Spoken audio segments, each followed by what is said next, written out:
Like it or not, we're back, high school hockey fans, with This Week in Wisconsin Prep Hockey. I'm Mike Hammond. Along with me, my panel of so-called experts in their own mind, Bergler, Trasher, Del Scanlon, and myself. And Bill Jr. is on the injured reserve list, I see. What's going on with him? He's injured, so we're reserving him till later. Okay, well, we will. When he's ready to come off the list, I'm sure we'll put him right back on the show. But until then, he's on injured reserve. Girls' Game of the Week, Bergler, you had the opportunity to go over and see Hudson take on Superior. And tell us all about it. Well, I think somebody tried talking me out of having that as our game of the week last year, saying that Superior had a couple of good games, but they weren't quite ready to take on Hudson. But we went over there anyway. It was probably ominous that when we got there, we found out there was a Pee Wee tournament going on, and the game was delayed and would start at 4 o'clock rather than 3 o'clock.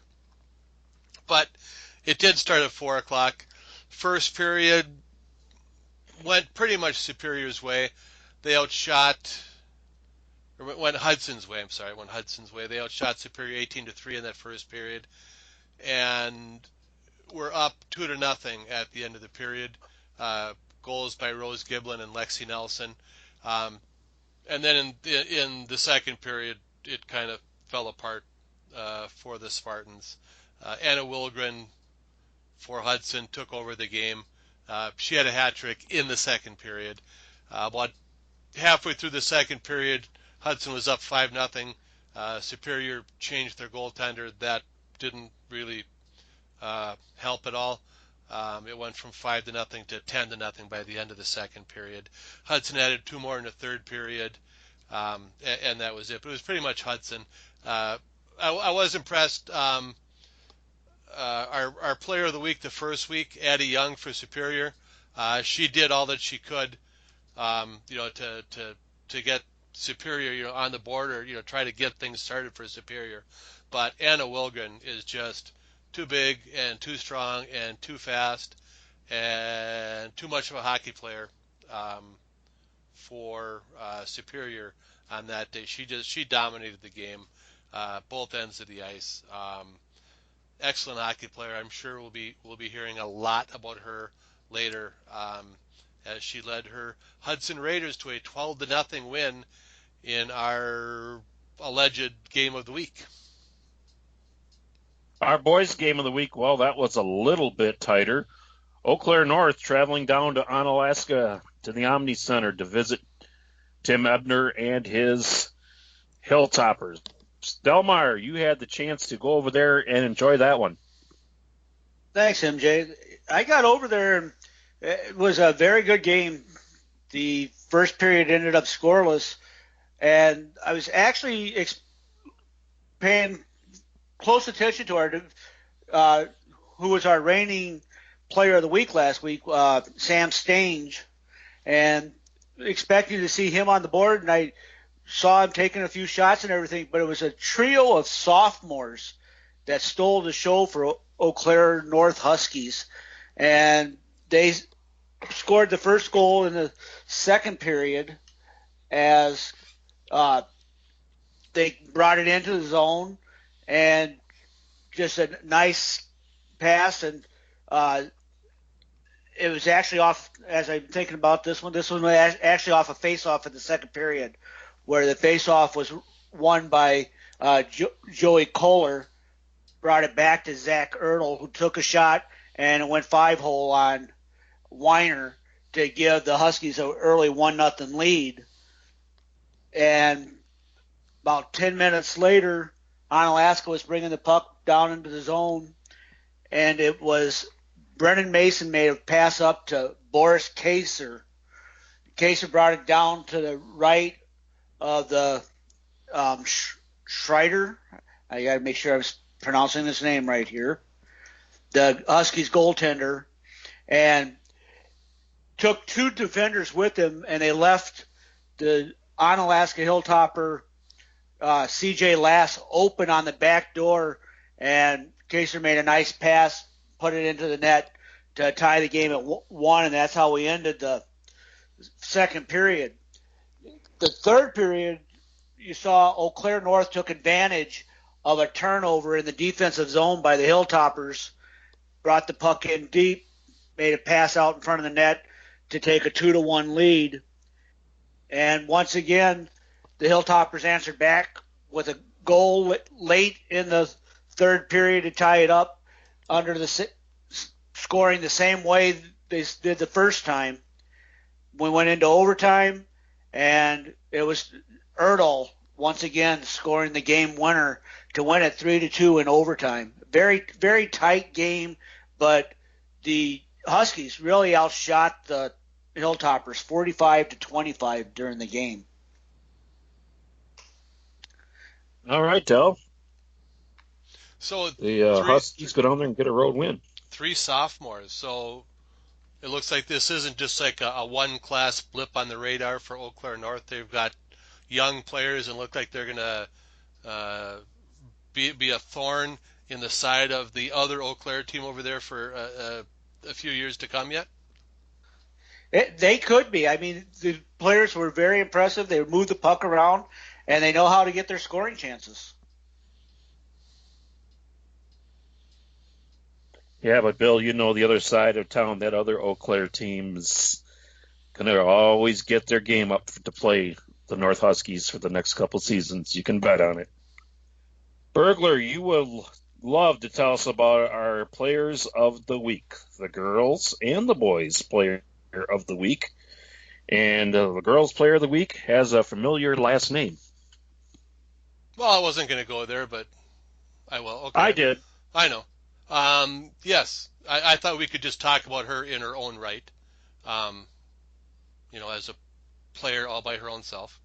Hadley Malcolmson from the Brookfield Glacier, our player of the week on the girls' side.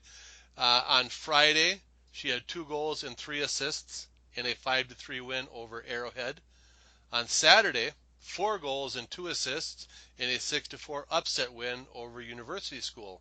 So of the 11 goals her team scored, she had 6 goals and 5 assists, so she had a hand in all of the scoring for the Brookfield Glacier in 2 big wins on Friday and Saturday of last week. On the boys' side, from Madison West, a senior forward. Oh, I should mention that Hadley Malcolmson is a sophomore forward. On the boys' side, senior forward Colin Polkrabic, or Polkrabic. Covered all 3 names, so one of them is right, hopefully. From Madison West. On Friday, 3 goals and an assist in a 7-2 win over Beloit. On Saturday, 2 goals and 2 assists in a 5-1 win over previously unbeaten Sun Prairie. So Colin Polkrabic on the boys' side, Hadley Malcolmson on the girls' side are players of the week. Bill, it sounds like they're both pretty well-deserving. You look at the numbers there, and wow, I mean, Hadley Malcolmson to have that a hand in all 11 goals of her team's 2 wins last week, that's pretty impressive. Yeah, and Brookfield has not cracked our top 10 or honorable mention. University School is sitting at number 4, so that's why that was listed as an upset win. Very true. And as we talked about the boys player of the week, 5-1 win for Madison West over previously unbeaten Sun Prairie. And that was big news there for Madison West, who we'll hear a little bit more about a little bit later on. And Bergler, MJ? Yes. I'm sorry. We might mention that there was about half a dozen boys nominated for the award, and most of them gave Mr. Polkrabic a pretty good run for the money, but they couldn't quite make it. So to those out there that nominated players, keep doing it. We appreciate your nominations. We'll give it a close look over. It's not always about the numbers. It's about the quality of the numbers. So if a kid scores a whole bunch of goals in a 15-0 game, that's not quite as good as The kid scoring 4 points in a 5-1 win over a previously unbeaten opponent. So that's kind of what we go by. But keep those nominations coming. We love to see them. Oh yeah, in fact, we can probably even mention that. I mean, because it was a good. Let's see, our Player of the Week runners up. Let's see, Seth Gerke from Shawamigan Phillips Butternut, Bryce Poshak from Notre Dame, Caden Brunson from Sun Prairie, and C.J. Harkins from Sun Prairie. Kind of split the Sun Prairie vote, handicapped both of them. Drew Lenz from Madison Edgewood.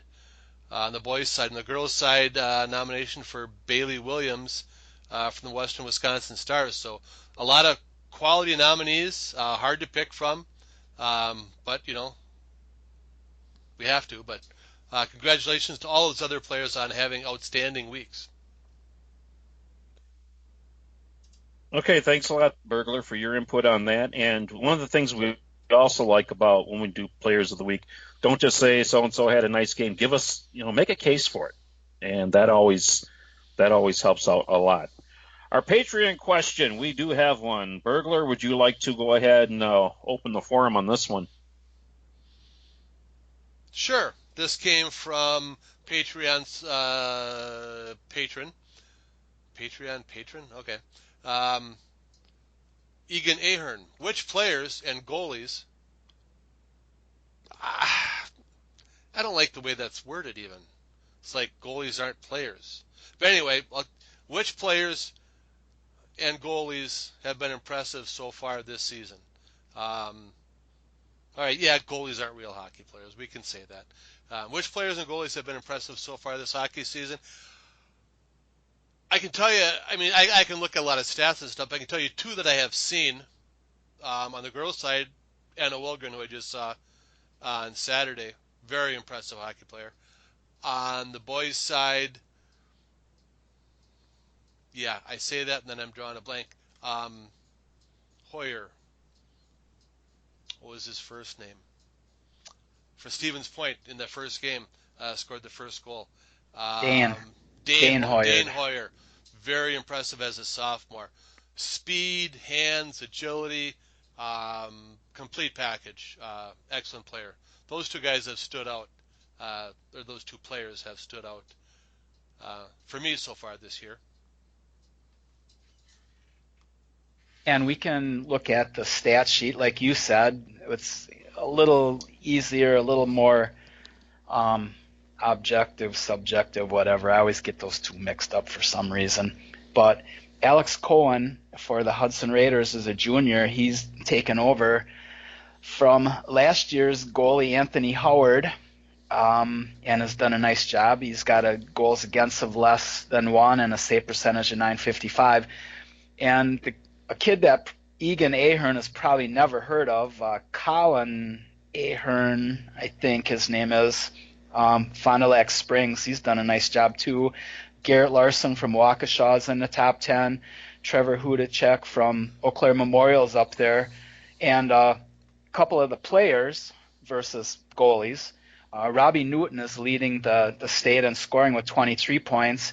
And one of my preseason picks for Player of the Year, I'm not going to say the whole title because we don't have that much time, Carter Hopman from Madison Edgewood is leading the state with 12 goals.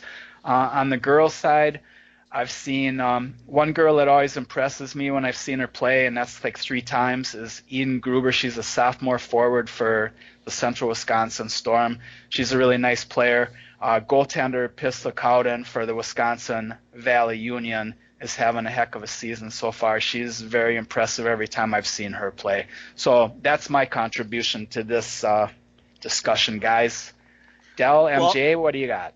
Well, I've only gotten to make it to one of the boys' games this year, but one of the players that kind of stands out to me, and you're not going to find a lot of him under points because he's a defensive player. Ryan Gargaro from the Onalaska Hilltoppers, and to be honest, watching him play over the years and seeing him develop, he's a junior this year, but he's actually going to be one, on one of the players that I watched, for the Davis Drewiski Award later on in the year when that starts to come around. And as you start watching the different defensive players from the different teams, you start trying to make your list of ones that you watch. And then, we talked earlier in the game of the week, 3 sophomores, from the Eau Claire Huskies, being there and involved in every goal there. It's just, different ones you see. Zach Ertl, who had 2 goals and 1 assist in that 3-2 overtime win. So it's the different players you see. Now on the girls' side, and MJ, you might have to correct me on this name, but I believe it's Maggie Henschler from the Fury, and she's going to be one to watch. We heard Bergler talk about Anna Wilgren. You look at the stars, ECA stars. You've got Abigail Stowe, and so there's a lot of interesting players, and I'm looking forward as the season goes on to see how some of the younger ones develop and handle the high school season as it goes on. But then also seeing the upperclassmen and seeing how they help bring the younger ones along. Now I've only got to see a handful of games working in Janesville because of being at the scores table, and we've had a heavy early season schedule of having home games. So I haven't been out on the road a whole lot. In fact, I've barely been out on the road, to be honest with you. But I know one of the things I noticed was from Sun Prairie. I was impressed with their team when I did see them play. Bennett Hallblide, he's as I look here, he's got 9 goals in the season. He got 3 of those against Janesville. He had a very, very nice game. And also the defender from Sun Prairie, C.J. Harkins. I watched him, and I thought he was a pretty good one to watch. So a little bit of a defenseman getting a little bit of love there. Harkins, I thought, played very well. Madison Memorial, the same thing. Parker Lindauer, I like the start he's off to. He's probably their most go-to player, and he showed it the other night when I got the chance to see them against Janesville, and he's a guy I really like too out of Madison Memorial. So there's a couple of them that I like. I wish I could get out more, but at this point, I will eventually. But right now, that's about all I've really been able to see. All right, guys, you ready for Michael? You got those top 10 since Junior is on injured reserve. Top 10 boys and girls, and some honorable mentions that are worth mentioning. I do, and I got that song in my head, Come On Eileen. I don't know why I do for some reason. I think probably because we were talking about it earlier, but I'll try to put it out of my mind for the moment. I'm going to start out with the boys' top 10. Number 1, Hudson. They keep their place from last week. Eau Claire Memorial in number 2. They didn't move. Notre Dame in number 3. They moved up 1 spot. Superior moving up 1 from number 5 to number 4. As did USM in the 5th spot from 6th. Wausau West moved up to number 6 from the 8th spot. Neenah Hortonville Menasha, the Rockets, kind of fizzled a little bit. They had a tough loss in the week's play. Trying to figure out. They lost to Homestead, so they got bumped down a little bit. They're number 7. Waukesha dropped down from 7 to 8. Marquette made the big move. They moved up from the ranks of the unranked to number 9. They are now 6-0 on the year. They had a big win. They beat number 10 Homestead last week. And number 10, moving up from honorable mention, is Spash. And the aforementioned honorable mention consists of Homestead, KMMO, Madison Edgewood, Verona, and West Salem. Now on the girls' side, number 1 and number 2 and number 3 are all the same from last week. Hudson, Eau Claire Altoona, and St. Croix Valley. Number 4 is the Warbirds Beaver Dam. They moved up 1 spot. Rock County, 5th place. They moved up 1 spot. USM, they were number 4 last week. They are now number 6 this week. They lost to Brookfield. They took a big loss to an undefeated team, or an unranked team, excuse me, and that moved them down a little bit. Wisconsin Valley Union is 7th, remaining there from last week. Sun Prairie Co-op moved up from honorable mention to number 8. They beat the number 8 team in the state, and they tied the number 7 team as honorable mention, so they moved up to the 8th spot. Bay Area moved down from 8th to 9th, and Central Wisconsin Storm also dropped 1 spot to 10. Your honorable mention teams are both the Stars, Fox City Stars, and the Western Wisconsin Stars, guys. So we had, other than at the top 2 or 3, we had quite an amount of movement. So that's the way it goes this time of year. You're still trying to settle in, and you're moving around a little bit. You're taking some tough losses, you're getting some big wins, and the whole thing will shake out here in a couple of months, guys. Well, right. The first couple of top 10 rankings are pretty much guesses based on, what they did last year and who they had coming back. And once the games start playing, then teams kind of fall into place in a more natural order. Yeah. Or you would think it would be a natural order. There have been times where there was no natural order. Last year, Chaos. Last year was chaos. Didn't we have a year, I don't think it was last year, maybe the year before, where it seemed like the number 1 team every time got beat? Once they made it to number 1 in the rankings, the following week they got beat. Yeah, it was either. I think that was 2 years ago. Within a week or two, it was. Yeah, it was like, here we got a target on your back. You're going down. So apparently they've put the targets away this year because number 1 has been staying pretty steady. Well, speaking of steady number 1s, our girls' game of the week, Trasher, you are going to go check this one out.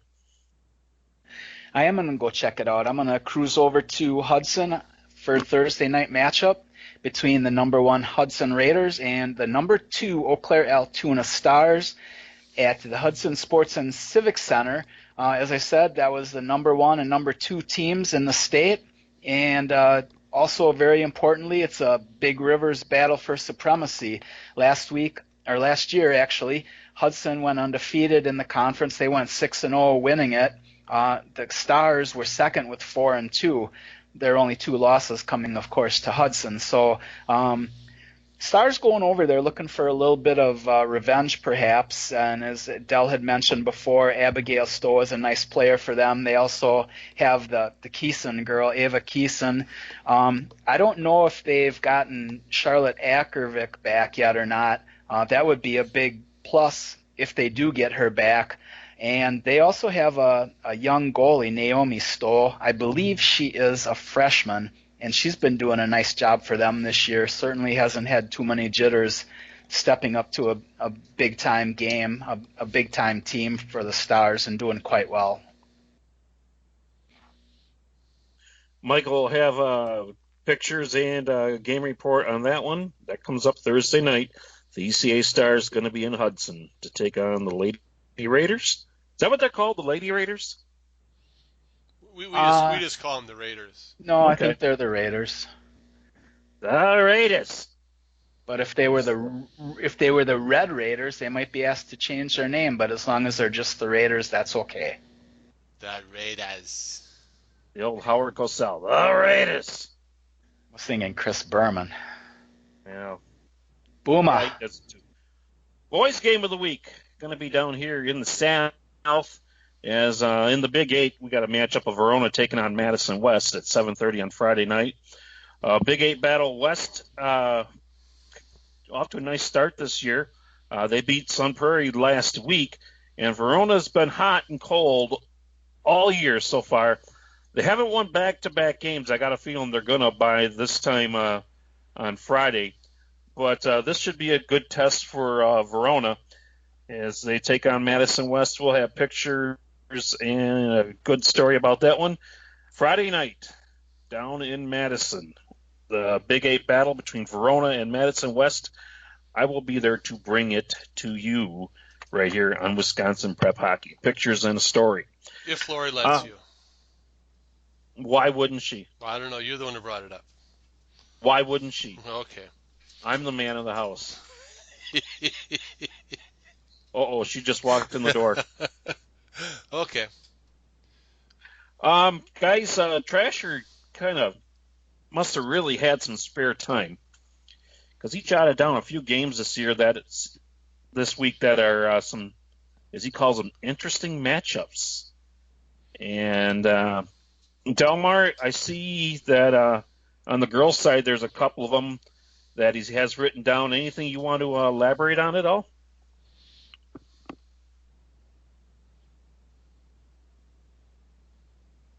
I guess not. He must have went away. Dave's not here. Neither is Del. Yeah. No, I'm Dave. Okay. Well, we can start at the top of this, okay. right? All right. So, interesting matchups. I guess that means we all talk about it. I'm just giving the audience a little insight into our show note formatting here. Girls' side, a couple of the games that we had considered as possible games of the week. On Tuesday, the Metro Lynx playing Rock County at the Edwards Ice Arena. I believe that's commonly known as Telfer Park. Mm-hmm. Yeah, a good Badger Conference showdown. Rock County is currently in first, but it's early yet, though. And one disadvantage here that the Lynx is going to have, although just maybe a small disadvantage, is they're going to be without their goaltender, Sidney McCursey, for a couple weeks due to injury. And I don't know if it's 2 weeks, 3 weeks, 4 weeks, what it is, but I saw the Lynx play up at Greenhack on Saturday against the Storm, and Gwen Parker played. The junior did a very nice job. I believe, if I remember right, she had about 40 saves in that game. Did a really nice job. So they had actually been splitting time.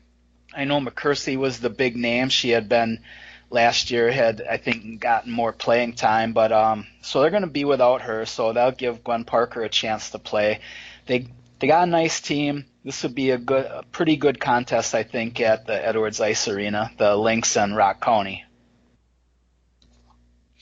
These two teams play in the same sectional, Michael, and this is a big game for both of those teams when it comes to sectional seeding.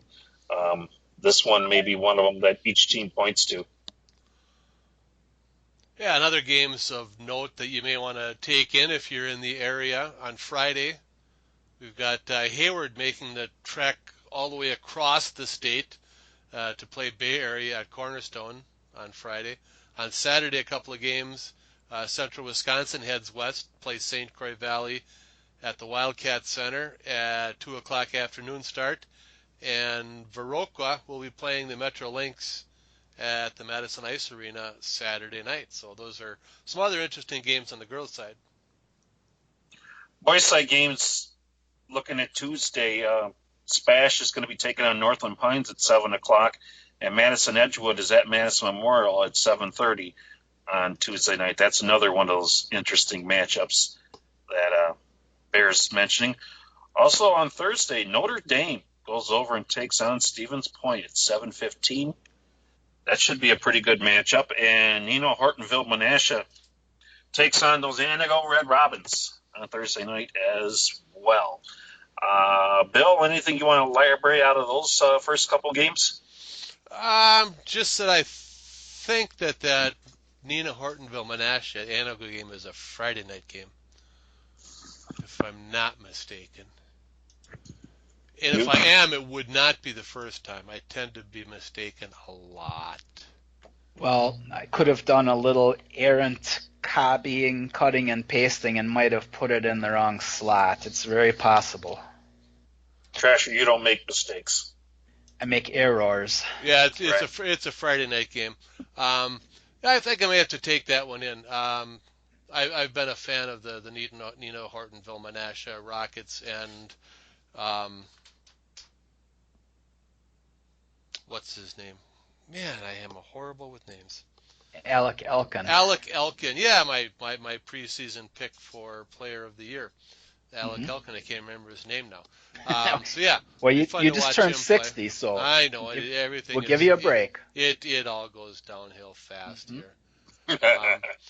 Yeah, we got that, and then Northland Pines at Fondy Springs, and just to let folks into some of the scientific method that we go through, to pick our games of the week is, first we list all of the games that we think are going to be interesting, and you just heard a bunch of them that didn't make the cut for games of the week that we thought were interesting games, and then the scientific method comes in of, okay, who can actually make it to one of these games? That's usually what determines what is our game of the week. That's a big determining point. Can Hey somebody can guys, somebody make it to one of these games?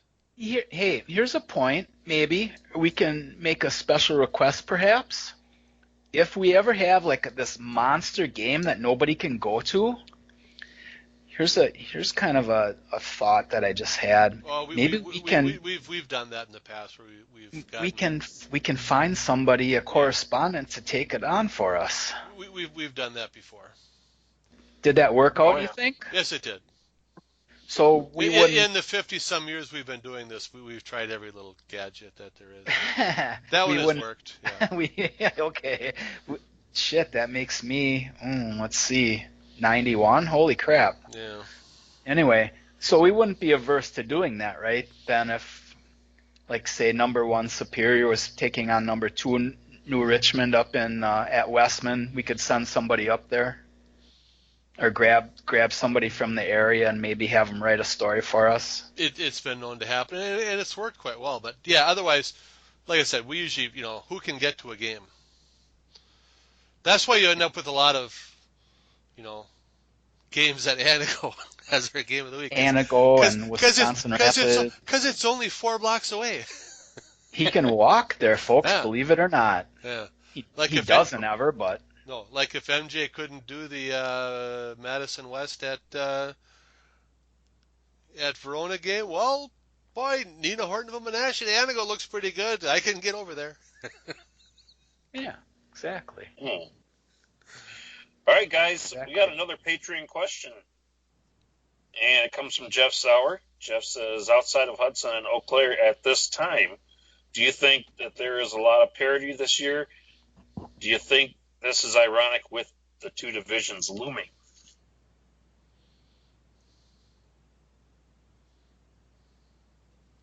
Well, we had talked a little earlier, or I had talked a little earlier about the rankings. Number one and two teams have stayed pretty static the whole time. Yeah, it seems like there's parity because there's a lot of flip flopping around. But I mean, like Bergler said early in the year, when you have the by guess by gosh top 10, probably, in all honesty, probably the first month or so, there's going to be a lot of movement. But once they settle in, then I think you'll see the cream rising to the top. There could be parity. Could it have something to do with teams not having as many players, or there's got to be like an underlying factor if that is true. So Bergler, I don't know if you would have any thoughts on that or not. Well, I'm just kind of quickly going through the conferences, and you talk about parity. Well, there really aren't a whole lot of unbeaten teams anymore this season, and generally they're, 1 year. I mean, 1 year did we not 1 year have 3 unbeaten teams going to the state tournament? Either going to the state tournament or getting to like the sectional finals. I think it was actually in the state tournament. There were three unbeaten teams. I think that was year Stevens Point won it. They were one of the unbeatens. But yeah, I saw like Sauk Prairie, I think, is unbeaten. They may have just played a bunch of conference games so far, but they're, Eau Claire Memorial, I believe, is unbeaten. Hudson's unbeaten, but not a lot beyond that. It's, like Nina Horton of Menashe gets knocked off. I think other than, a couple of teams at the top, everybody else is just kind of battling it out for the next tier. I'm going to try to do a little research here and see what I can find out about previous that state tournament that Bergler was talking about. There's actually, from what I'm seeing from the notes that I have, Hudson, Eau Claire Memorial, New Richmond at 3-0, Marquette at 6-0 are the only unbeaten, untied teams. Madison Edgewood is 4-0-1. On the girls' side, Hudson, the Stars, the Warbirds are all unbeaten, and other than that, Wisconsin Valley Union is 3-0-1. Everybody else has at least one loss. And I mean, to me, you would think maybe at this point of the year, especially on the boys' side, there should be more undefeated teams. But, that could go along with the scheduling a tougher opponents versus, for example, like West Salem, Eric Borey, they have a nice record down there, and he's always trying to toughen up his team for the tournaments by hooking up with a harder schedule. So, but the byproduct of that then is you're going to have a tendency to lose a few more games. Your team will be stouter at the end, I believe, but your record won't be quite as pretty, guys. Which makes all the sense in the world, Michael. Why, thank you. Well, guys, should be an interesting week of games. And we'll have our stories for the girls' game of the week and the boys' game of the week. Congratulations to our two players of the week. And maybe Bill Jr. will be back next week off the IR. Maybe he won't. At the final segment of the show, guys, anything you want to get off your chest? Open forum right now. Have at it. Well, I just have to say that we have to have Junior back next week because as this podcast has gone on, with me at the technical controls, we've lost Dell. You have turned into a man in a bottom of a tin can, and so the whole broadcast itself is just going to hell. That bad, huh? Now you're back normal. Did you just crawl out of that? Did you go to the? Were you in the bathroom? No, I tightened up the strings on the 2 tin cans. Yeah. All right. Anyway.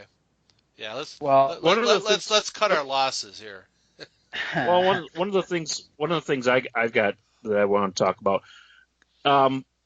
Goalie parents, hockey fans, read the story that Trasher has posted on the website about stats.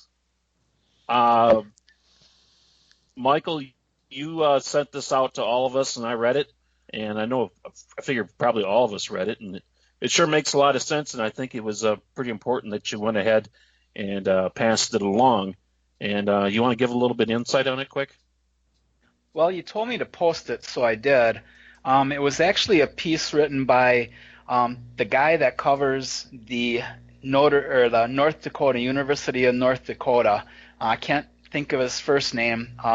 Brian Schlossman, I think it is. I know the last name is right, but he's been covering hockey out there for 15, 20 years, and he got this information from the UND stat team. And there's actually I don't know if you guys read it, but at the beginning of that article, there's a link that you could click on, and it would take you to a lot of in-depth stuff that the stat team does, and it's really interesting. I mean, they have I remember what they had, 7 or 8 people doing stats for a game. I mean, they had people in the penalty box, they had people upstairs, they had people in the score booth, they had people on the end of the rink, they had people out in the crowd. It was a lot of people, and I was just amazed. But I had to laugh because in the one part of the article they had said that the media came up into the room where these guys were doing the stats, and the one writer told the head of the stat crew that the coach of the other team questioned his shot numbers as far as what he thought they were. And the guy was taken back because he said that he takes a lot of pride in doing that and they work really hard at doing it. So that night he went home, and before he went to bed, they ran through the videotape and counted all the shots on goal, and he said they were exactly right. So this UND stat crew really takes a lot of pride in their work, and Mr. Schlossman got his information from these guys who have it number one priority to be accurate, to be correct, and they work at their craft really hard. So yes, it was a very interesting article, and there was a lot of really cool background. So anybody that's interested in stats or hockey in general, this is actually a very nice read. So there, I hope that was short enough. No, it was. I read it too, and I think it clears up a lot of things for where you parents or people working the scores table, clear up what a shot on goal is, and maybe it can help stats be a little bit more accurate for some people, as it can be sometimes kind of a, well, that was this, that was that, well, when really it wasn't. So read that, check it out, great read. And from Brad Elliott Schlossman of the Schlossman cutoff fame. Yeah. Drive until you get to the Schlossman cutoff. When you get out of your car, cut off your Schlossman. I knew I got the last name right. I forgot the first name. Brad. Okay, BR Brad. Yeah, Brad Bryan. Yeah, it's a good read. The one thing in there that I really didn't know about when they talked about the power play with the major, and how you couldn't be perfect in the power play because there would always be one more second left that would have an opportunity and you would fail, like the last second of the 5 minutes. So the best you could be would be like 4 for 5 or whatever the number came up with. So I think last year, maybe the year before, the Scoring Live program was counting a major as one power play chance, and if they scored 3 goals, they would have had a 300 power play success rate, 3 for 1. So I think they got that figured out now, but it was very interesting. You're correct.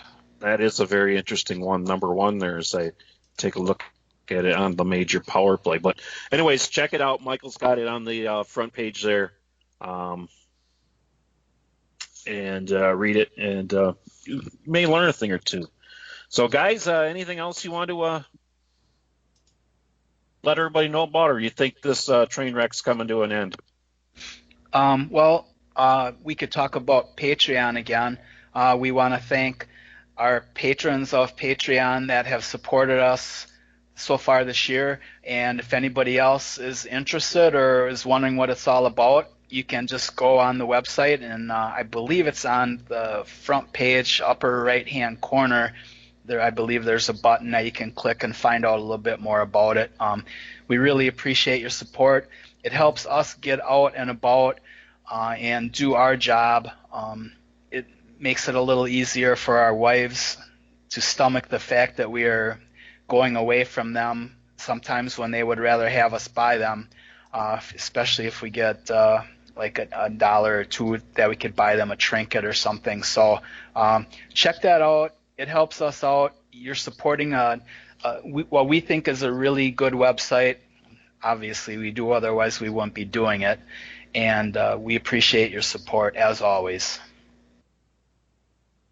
Bill, anything you want to throw in there? Nope. All right, that'll do it for Delmar, who's probably headed off to bed. Trasher, Bergler, Bill Jr., who will be off the IR pretty soon.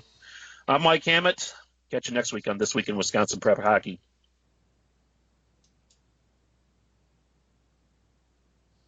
That is all she wrote.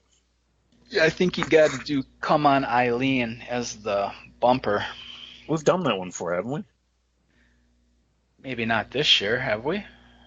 I don't even know. You could do Come On Feel the Noise by Quiet Riot. There you go. Come on, feel the noise. I absolutely hate that song. Really? I've hated it since day one. Oh, no. It's all right. Ugh. Not a fan. Okay.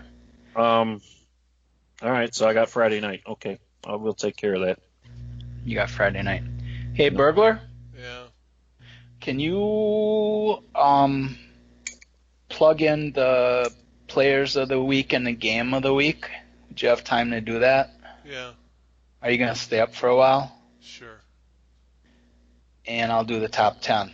All right. Okay? I just broke the Badger North page. I got to figure out how to fix that now. Okay. All right. Have a nice night. All right, Bye. guys. See you later. Adios.